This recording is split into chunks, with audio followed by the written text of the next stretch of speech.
That's not a comic book. Now that's a comic book. Hi everyone, welcome to another episode of Comic Reviews. I am broadcasting a bit early tonight for those of you here live, because going kind of nuts tonight. I am doing doing the full party show with Cat later tonight, so I'm doing a little bit early. I wasn't sure if I was going to have to do like tomorrow or today, but it worked out that it was a light week, so I'm pretty sure I'll be able to get through the stack today. So let's go ahead and talk about what we're going to read, or what we're going to review today. First, we'll be talking about Star Wars Darth Vader, number 3. Then, wait, I got that backwards. First, we're going to be talking about Venom. No, I'm totally screwed up. All right, in no particular order, we'll be talking about Star Wars Darth Vader, number 3. Venom, number 152. Green Lantern, Planet of the Apes, number 6 of 6. And Wonder Woman, number 26. We'll also be reviewing a single issue and a trade of Reginald Hudlin's Black Panther run. The single issue is from the House of M crossover, and I might not have reviewed that, but it actually fits in quite well with the trade of Wild Kingdom. I don't know why they didn't just add it to the collection, but whatever. So yeah, we're getting plenty of stuff to talk about tonight. All right. Let's see here. What's going on? Hi, Red. Hi, Joel. Hi, Terry. Terry says Green Lantern Earth 1 was announced. Yes, I saw. I'm excited. I am so happy for Green Lantern Earth 1 to be happening, because I would have been disappointed if the Earth 1 line ended before we got Green Lantern and Flash. Hal Jordan is a scientist, astronaut working for Ferris Galactic, discovers the Green Lantern ring and learns the corps are long extinct. Interesting. Let's see how that goes. Okay. So now I need to figure out my order. Yeah. Okay, now I've got the order down correct. So the first thing we'll be talking about is Green Lantern Planet of the Apes, number 6. Thank fucking God this is over. It's just underwhelming. I didn't care for it. It teases at the back that we're Red Leader asks how I decide my order. Last thing I read first. So at the very end, it teases that there could possibly be a sequel. I really hope not. I do not want a sequel to this at all. It's kind of funny that the guy writing this is the same guy that did New Guardians, which I loved. But that dealt with using all the different rings or all the different lights of the emotional spectrum. And so we finally get that, where he just starts tapping into the whole spectrum at once with the ring. Why is Batman Brave and the Bold on the back cover? Now on DVD. So this is, just boring. I don't know. It's weird because I like the cover, the way the cover depicts Cornelius using the entire spectrum, a lot better than I like how it's shown in the book. Because in the book, it's just the white costume, and you get red and black lines, or not even red, orange and black lines coming off of him. Whereas on the cover, it's a black costume and all the colors of the spectrum are coming off of them.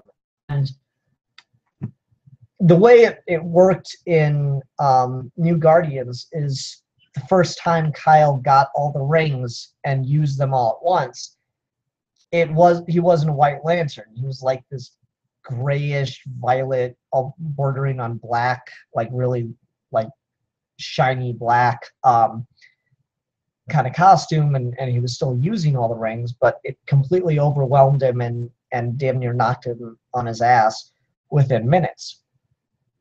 And he was only able, through virtue of practice and understanding fundamentally the different lights of the spectrum, was he able to to get the white costume, to be able to use the white light and interchange with all the other emotions. So certainly that's actually in continuity with this, but to see Cornelius get the white costume and then to just have these red and black lines all over him for the coloring, I thought was kind of a bad idea. That conceptually could have been a miscommunication between the artist and the colorist, because maybe it was supposed to be like the lines were supposed to be colored differently, and they just weren't. I don't know. What happens? The Lanterns have had this thing on their wrists that allows them to use their rings in the Planet of the Apes world without having the energy get sucked by this universal ring. And so they go, oh, let's put it on Cornelius, and then and it does. There's like, backstabbing Sinestro and all this other stuff, and Dr. Zaius comes on and puts a yellow collar on Sinestro, who's currently using a green ring, and that takes his power away. Cornelius tries to end the time loop that Planet of the Apes world was stuck in, and Dr. Zaius tells Hal that they're going to start treating people better because they don't want to be stuck in a loop. So Nathan Snyder kind of says what I've been saying all along: this crossover is kind of stupid. Yeah, it is. It's pointless. It's silly. It doesn't need to be a thing. You could come up with about 1 million better ways to do it if you even decided you needed to do it.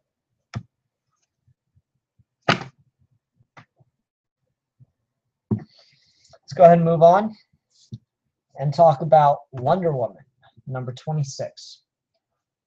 This is the beginning of the new writing team. Let me get the names here real quick. We got Shea Fontana as the writer, and Mirka Andolfo as the artist, and Mirka, M-I-R-K-A, I'm not sure how you pronounce that. I would keep crossing the GLs over with things because they're awesome. Anyway, Mikra is one of the artists who's been working on the Bombshells book, and so the art jumped right off the page to me. I'm like, there it is, Bombshells. So yay for that, for one. Fantastic to see her getting more work with the main continuity Wonder Woman. I'll say it again, I've said it a million times, I don't like Wonder Woman with a cape. I just, we all have our preferences, and I don't like Wonder Woman having a cape. But anyway, this kind of gets some interesting ground started here, where we start off in a refugee camp that's erupting in violence. Wonder Woman comes in to try to save the day and has to deal with a lot of stuff. And then it flashes back to Themyscira when she was a doll, and when she was a girl, and she was playing with a doll before her mother put her to bed. And after her mother puts her to bed, there's a conversation between some of the other Amazons that Diana shouldn't have a doll because she's gonna be a great warrior, and warriors don't carry dolls. And Hippolyta talks to Philippus about this. She's like, perhaps I treat Diana as a girl instead of an Amazon.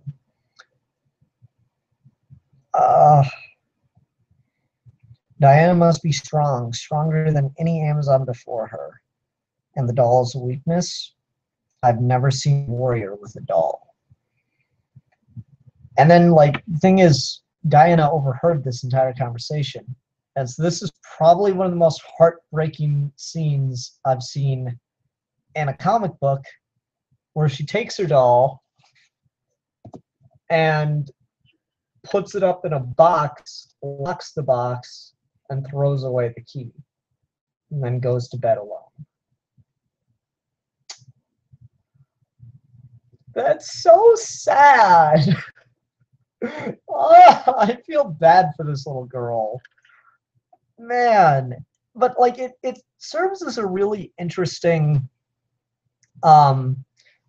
point to comment on the right? That's just sad. It is. Like, I teared up a little bit, man. This serves as an interesting window that helps comment on where we're going with her character, which is, she was at this refugee camp, trying to help with violence erupting in it, and she wasn't entirely successful. People died, and so she's in a debriefing later on, because she goes around with Steve's unit and handles situations like this. She was in a debriefing later on, and the general or whatever says, I know I'm not your commanding officer, so this is probably none of my business, but if you ever want to talk about the stuff you've seen, we just debriefed. No, I mean, talk about it. No one comes back from battle without being changed. I've seen more than my fair share, but you already got me outnumbered 10-1. I'm here if you need to take a load off. Thank you, General, but I can handle it, is her reply. And we get another scene later with Wonder Woman going in for a checkup, after mission checkup kind of thing with the doctor. And the doctor says, with our troops, this would be where I say you need to slow down, take some time off. But Dr. Crawford, I do not need time off. Of course not. You're Wonder Woman. So it builds this expectation that she is somehow supposed to be divine, godlike, completely transcendent of people. And she has that expectation of herself. She's built that expectation onto herself. She is just as much a problem with the expectations that her family has from her friends have from her, and the world has from her. She's Wonder Woman. She's supposed to be able to handle anything. And,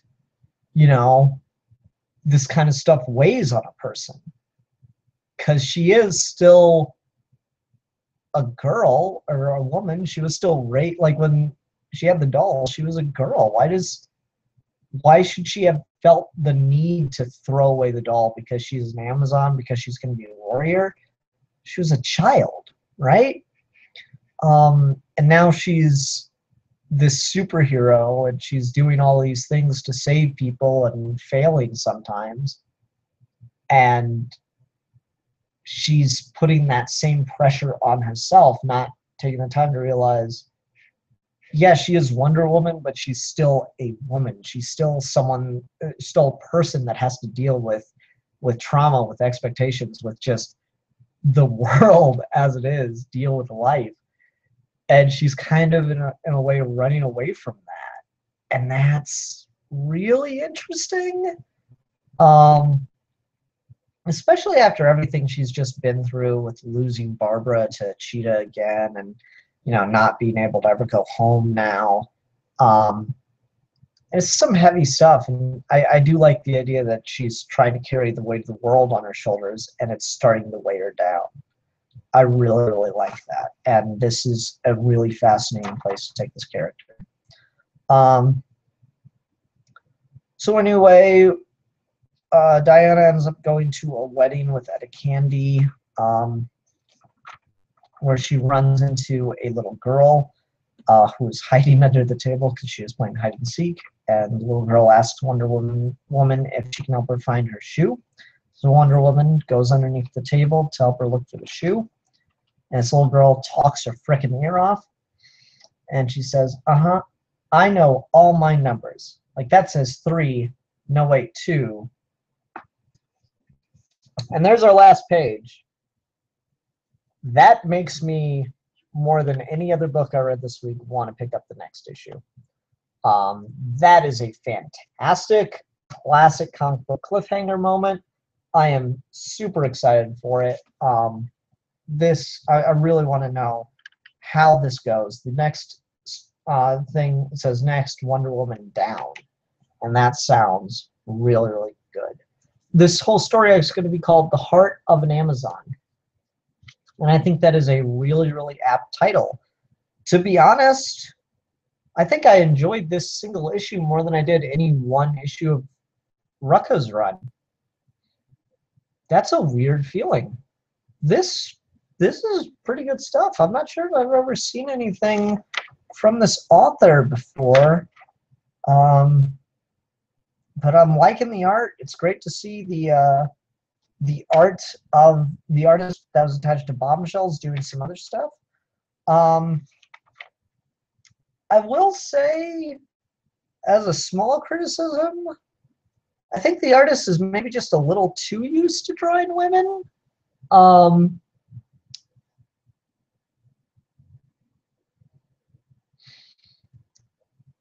Because some of the guys, we get 4 panels of 3 of one guy and a 4th of another, of men drawn here, and just the detailing is a little too flat. I'll show the thing while I talk about it. So if we look at this page, particularly this first panel, this guy just, he's got the mustache, so that certainly helps, but he's very, very, smooth-faced chap for someone who's obviously supposed to be an older guy. Same with this character down here, just very smooth thing. And there can be, certainly there are men who, if they shave, they don't exactly appear gruff or manly or whatever.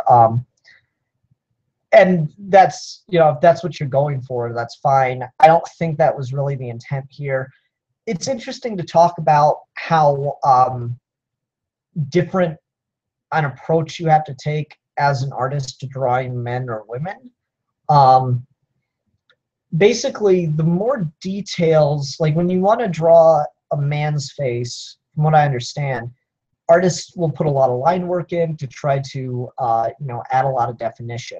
And the more definition you add, usually the better it looks, because it's just got a better sense of character. It looks more distinguished. You can't do that with women, depending on how detailed overall your medium is going to be. In comics, where you're drawing a lot of faces, or in animation, you definitely can't do it, because the more lines you add to a woman's face, they either start to look really old or just really ugly. I've heard animators and artists talk about it. It's just, you can't do too much detail work on a woman's face in comics, because it just starts to break down the look you're going for. And so this is, I think, kind of the reverse of that, where we have an artist who is very good at drawing women's faces. I've been reading Bombshells for, 2 years now, and they always look fantastic. But it hasn't had to draw too many men. And so I look at this, and just some of the male faces look a bit off. Like this general or whatever just looks very smooth, and especially for someone who's got gray hair, obviously supposed to be a bit older, that just looks a little off. Trying to find another panel of like a guy. And like it's not a universal problem. It's pretty much just with that one guy, those 2 guys. But like this guy looks a lot better. I don't feel like he looks effeminate or anything. Then when they're at the wedding, we get some men too, and they look a lot better to me in these pages. They just, I don't know, maybe it's just that one character, those 2 characters that she was having a problem drawing.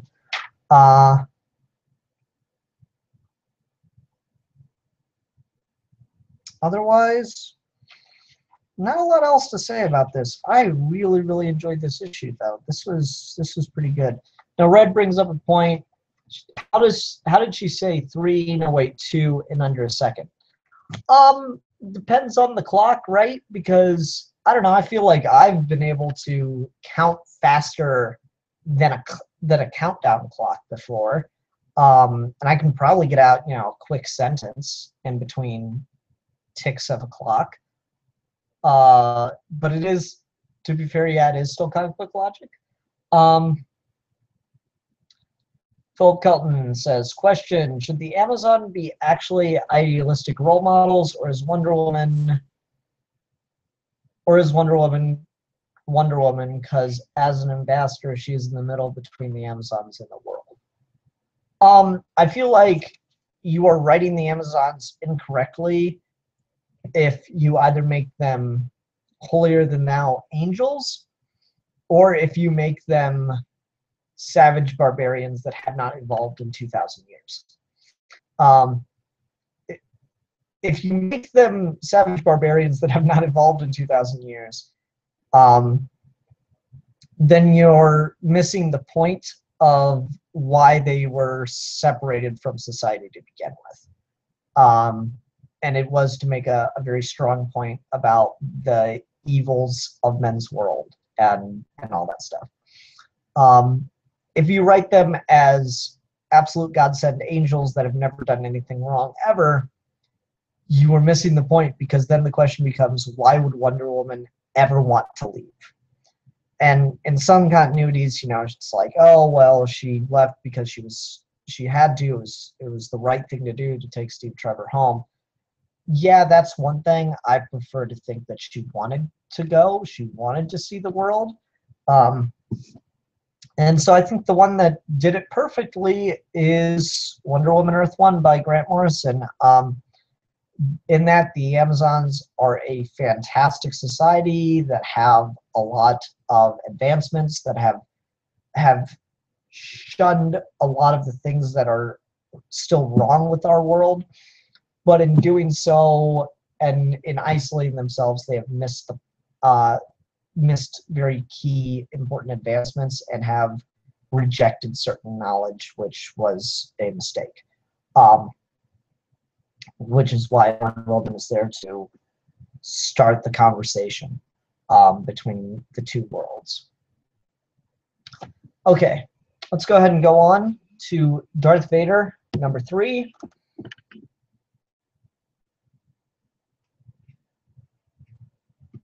So this be a pretty good Darth Vader video game.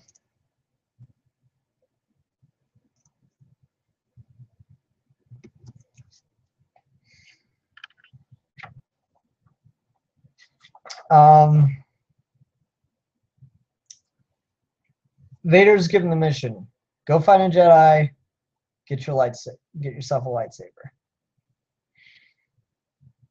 First issue, he gets dropped off on a planet and goes and kills some people who have his spaceship. Okay. Then he gets in a spaceship and he goes to an outpost and kills some people at the outpost to get the information he needs. Then he gets the information he needs and he goes to that planet to go kill a guy to get his lightsaber. That's a video game plot. And honestly, if I were playing this, probably enjoy it a lot more. As is, it's just kind of silly.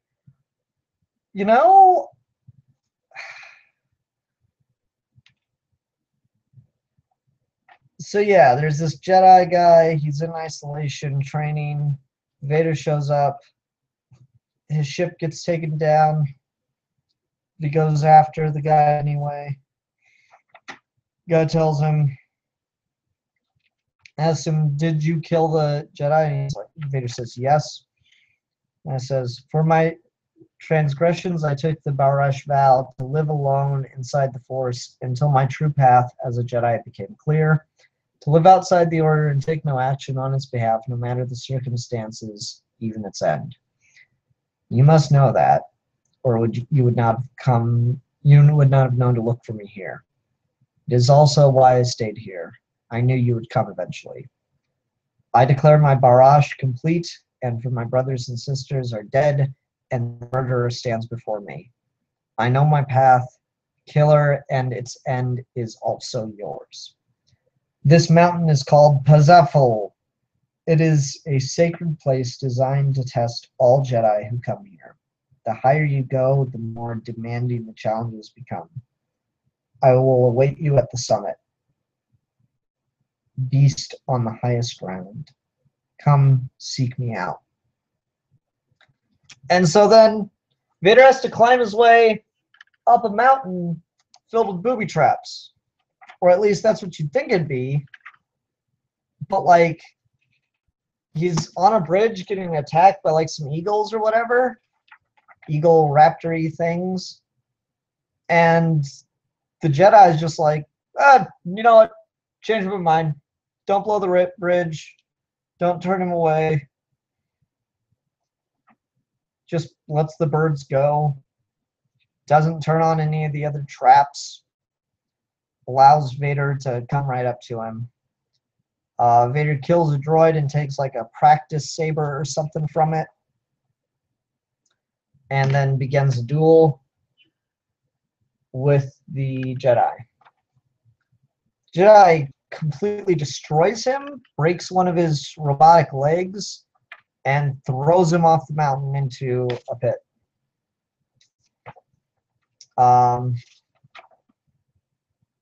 That's the end of the issue. So yeah, this would be like a solid video game. You know, if you didn't have that part where all the obstacles are turned off. But it's like, this is totally a video game. Red's asked me what was Vader's ship. It's like some special thing the Emperor gave him. Let's one look at it.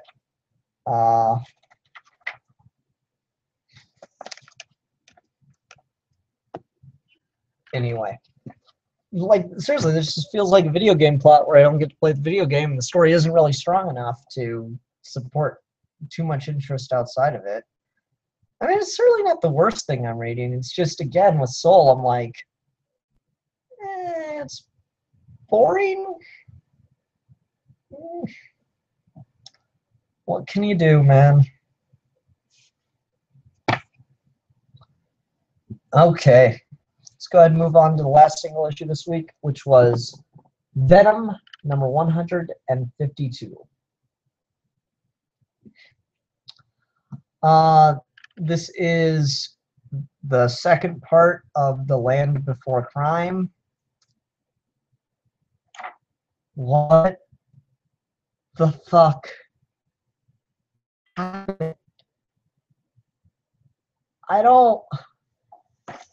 don't understand what happened, man.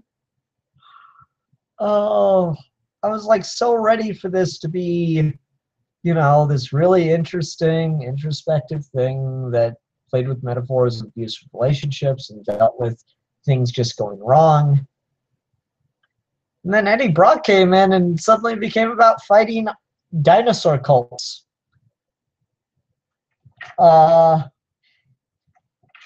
So Eddie fights the dinosaur guys. The room that they're in floods at one point. And so he's able to use the Venom symbiote camouflage for a cool little visual there. I liked that. And then he washes up out in the sewers. And then there's the T-Rex. And so he's ready to start fighting the T-Rex. But then Moon Girl's there because it's Devil Dinosaur. Okay, cool. Moon Girl and Devil Dinosaur crossover into the Venom book. Because When I think Venom, I think Moon Girl and Devil Dinosaur.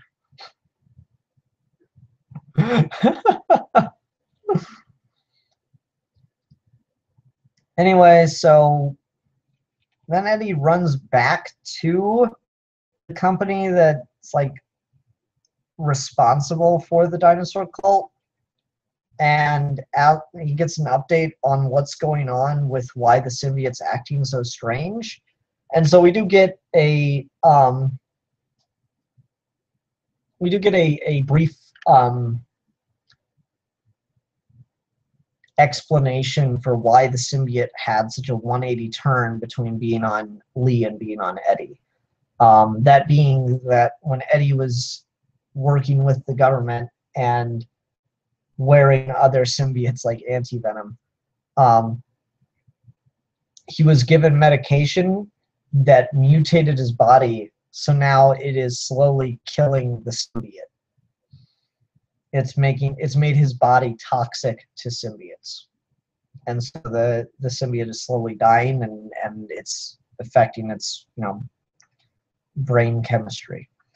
So they give him like a temporary treatment, but he's got to go defeat the dinosaur people in order to solidify that treatment, or keep getting that treatment. And he shows up and sees Moon Girl spying on him. Then Devil Dinosaur crashes through the room, and apparently this guy that's leading the dinosaur cult can mind control dinosaurs, so it's turning Devil Dinosaur against Moon Girl and Venom.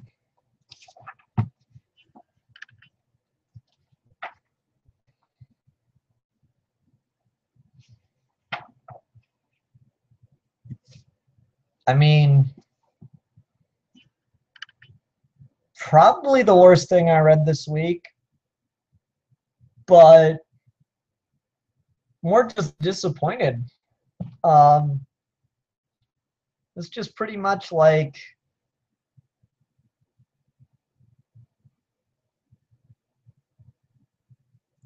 complete, like I was doing this thing with the book, and then it is quickly losing my interest.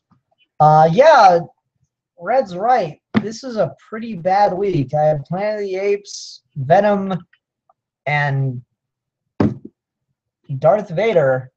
Thank God for Wonder Woman. She really saved it. Nathan says, sounds like a dull week.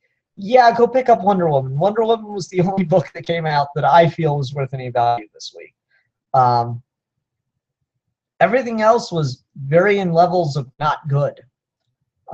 Some might even use the word awful or boring or stupid. I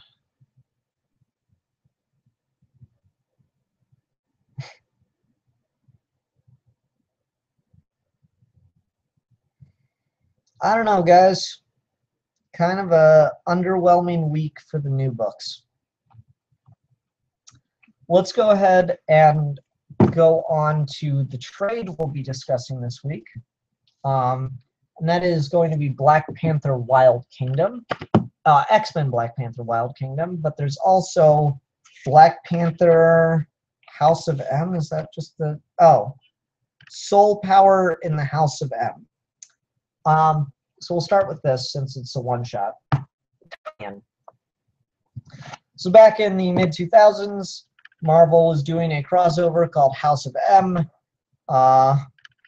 Let's see here.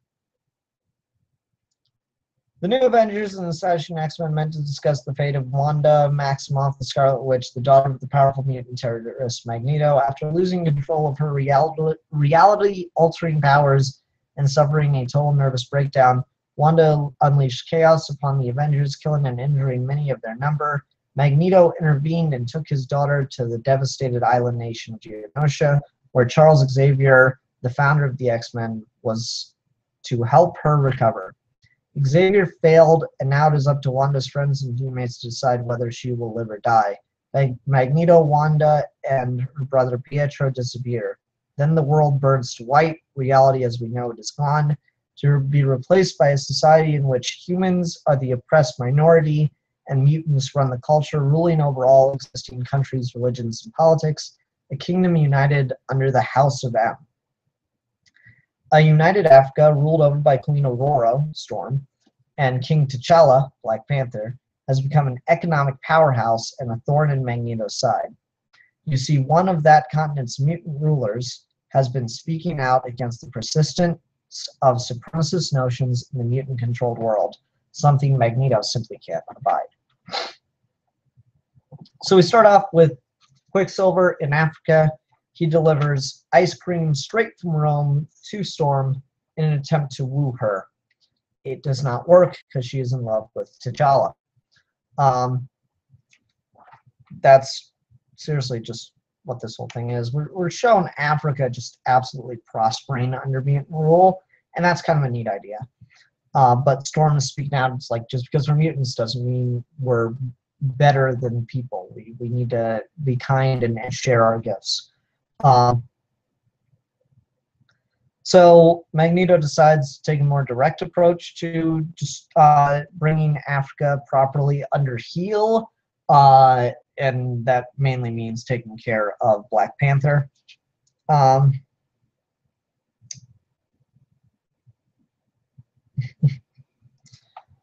So Black Panther is kind of sitting in his throne room when Sabretooth shows up and tries to assassinate him. I really like this because before Sabretooth even gets his gun fully extended around a corner to shoot T'Challa, he gets shot right in the shoulder. And he's like, I can't believe you just shot me like that. And T'Challa replies, why not? I'm a very good shot. And that's when you put on the shades and you walk away. That was pretty fucking good. But Sabretooth reveals Magneto's plan to try to kill T'Challa before T'Challa chops off his head and sends it to Magneto as a gift. Awesome. So Magneto decides to be even more direct and to send Apocalypse to T'Challa's door to try to break down Wakanda. And it is in this epic battle that a lot of crazy stuff happens. T'Challa unites Atlantis with Wakanda, and Storm helps in the fight too, and yet Apocalypse still manages to get to T'Challa's throne room. So T'Challa runs away and into another room where Black Bolt is waiting. And Black Bolt says a single word, which no one can hear, but it completely destroys the palace. And T'Challa gets out of a vibranium chest. The palace and Apocalypse. And then T'Challa gets out of a vibranium chest and is like, whew, even with the vibranium absorbing the sound waves, that was loud. Good thing you don't talk on the conference calls. A lot of rebuilding ahead, but thanks to you, Black Bolt, I still have a kingdom. And then, yeah, so Magneto's like, well, shit, I can't invade Wakanda. And that's the end of that. So it's like, it really does have nothing to do with this story. And I'll get into that in a second, but it's the only issue of his run that's not collected in a Black Panther trade. And the run that takes place right after it is a crossover with the X-Men. Why not just open with that? Whatever. But yeah, I thought that was pretty fun. It was neat to see, T'Challa, the strategist, going up against the world. I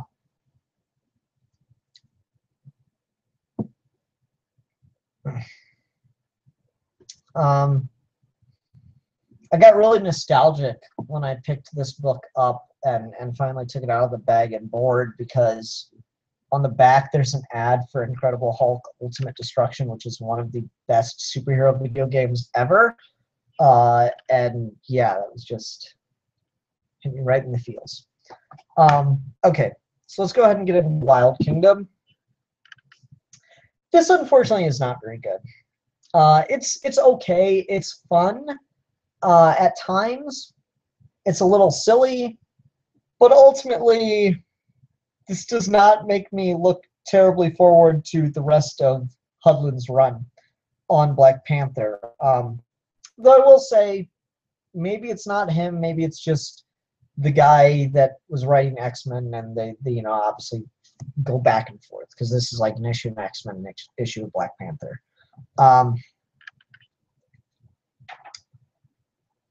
So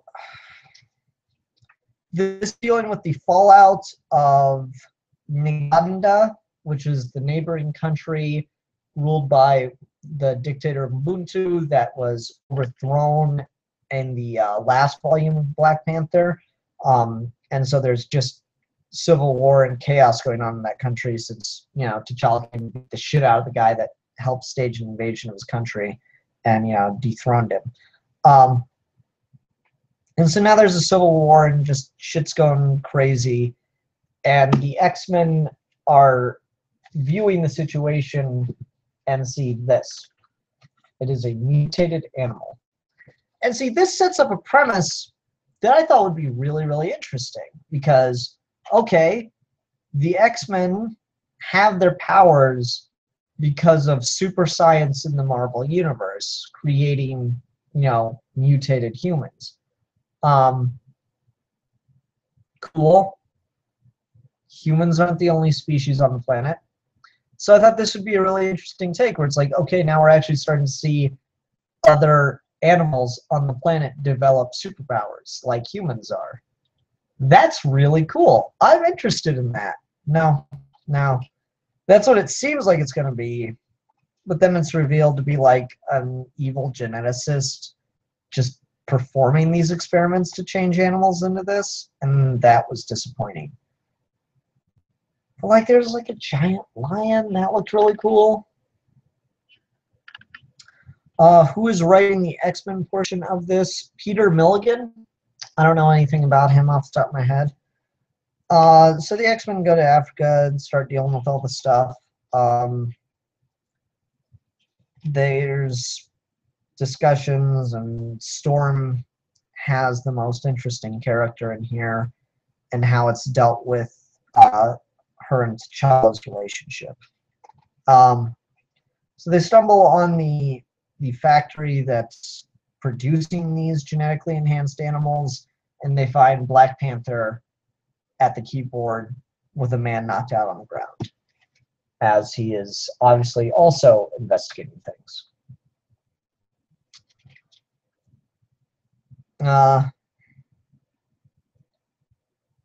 So the X-Men and Black Panther kind of get off to a bad start as like this scientist guy that Black Panther is just beating the shit out of keeps asking for their help, and they don't want to give Black Panther the benefit of the doubt, so they fight him, and that gives the scientist who's absorbing mutant powers time to get away.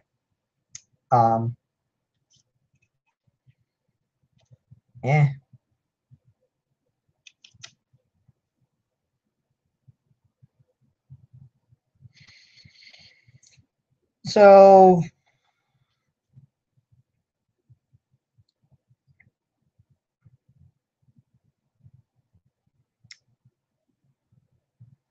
the thing that I've found the most interesting and that I know is coming in Hudlin's run, or thing I found most interesting about this volume, and I know that's coming in Hudlin's run, is the relationship between Aurora and T'Challa.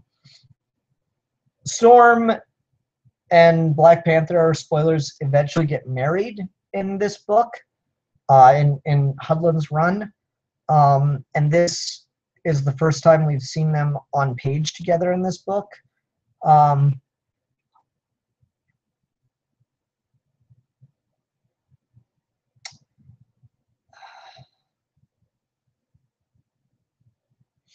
So, like, they're kind of talking, and there's obviously a lot of tension between them, and so it's like, T'Challa goes, and the troll Wolverine, is he your boyfriend? What are you talking about?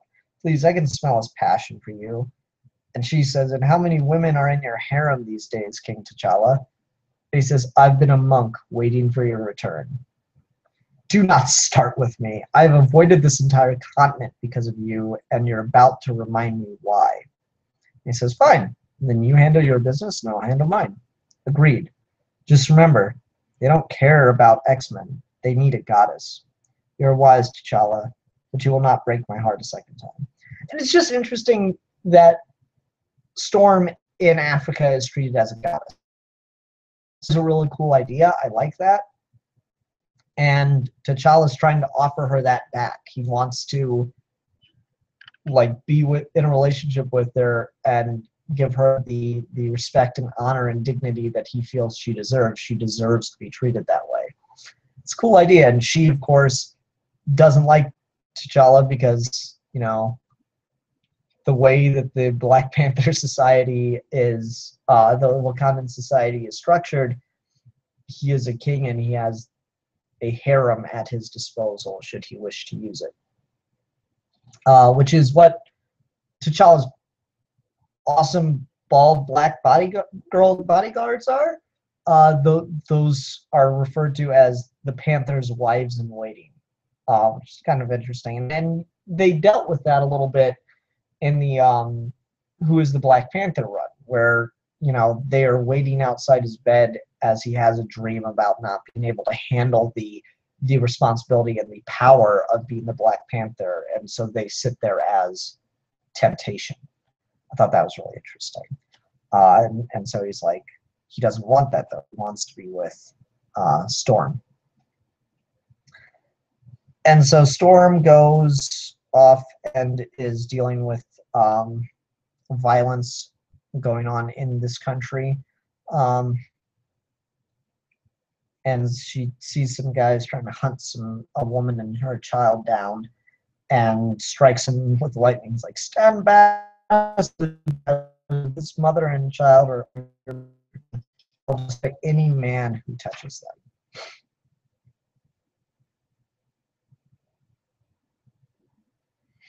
them.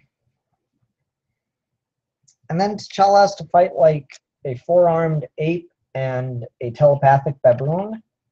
And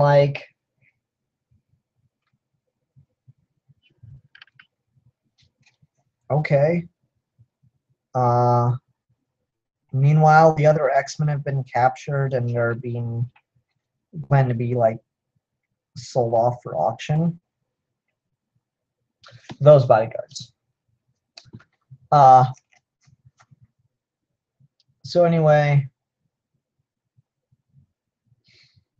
the bodyguards help save T'Challa from the beasts, the telepathic baboon and the four-armed gorilla.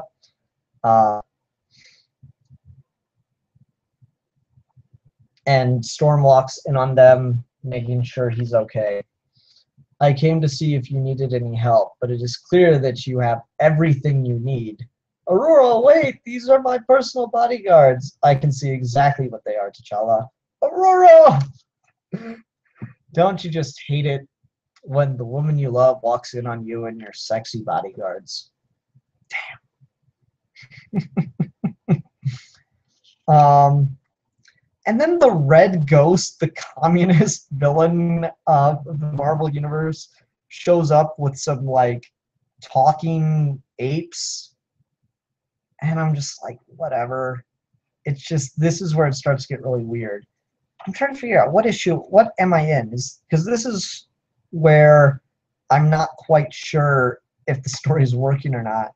And I can't tell who wrote what issues. Because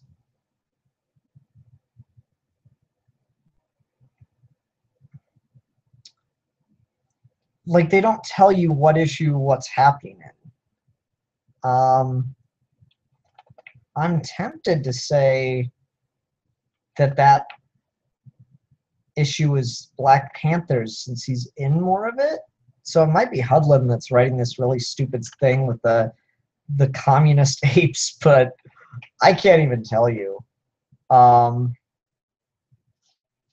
this is where things start to break down, and I'm just like, I don't really care.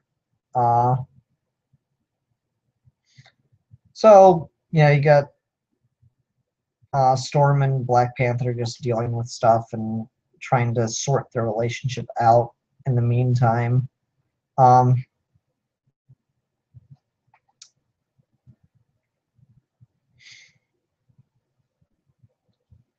then Storm goes up to save the X-Men. Black Panther has to come in and help deal with all that stuff. And he's able to tame some kind of monstrous purple dragon thing, which is kind of cool. Otherwise, I don't know. There's just like a lot of like, this is weird and silly. The telepathic baboon wants to take over or turn the entire world into just rule by apes. He wants to, you know, create the planet of the apes. It's just bizarre. This just starts to get into really weird comic bookiness, and I don't know whose fault that is. And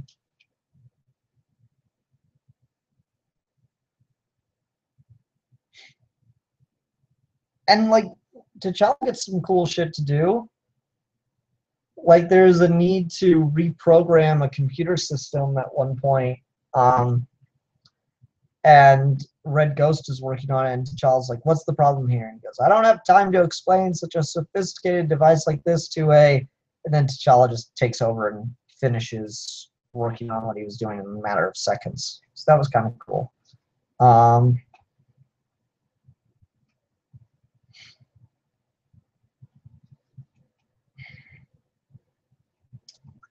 The villain of the book ends up getting killed, and T'Challa says, saves me the trouble.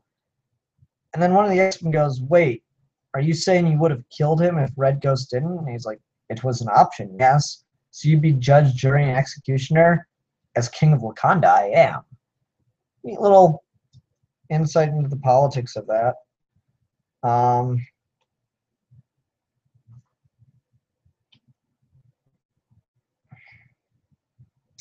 So Storm, day is saved. Storm tells the X-Men to go home.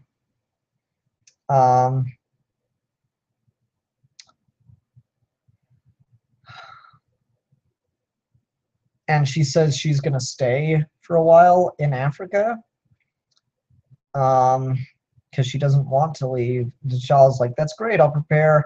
No, T'Challa, not in Wakanda with you. I need some time alone to reconcile all that I've become, woman, goddess, X-Man, myself.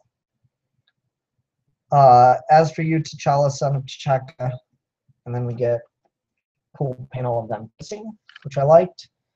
Our paths will cross again. Cool. That I like. I like that they are developing a relationship that they legitimately do like each other. It's just they're like a bickering couple. It's cute. There's something interesting to talk about, the idea of putting Storm and T'Challa together that I feel is worth some time to get into. So I'll talk about that real quick before I wrap up.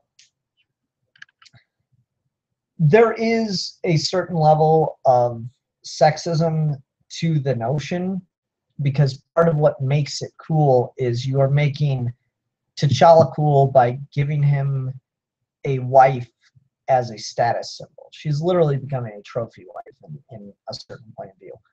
And that is obviously problematic. What's important is seeing how it's being handled.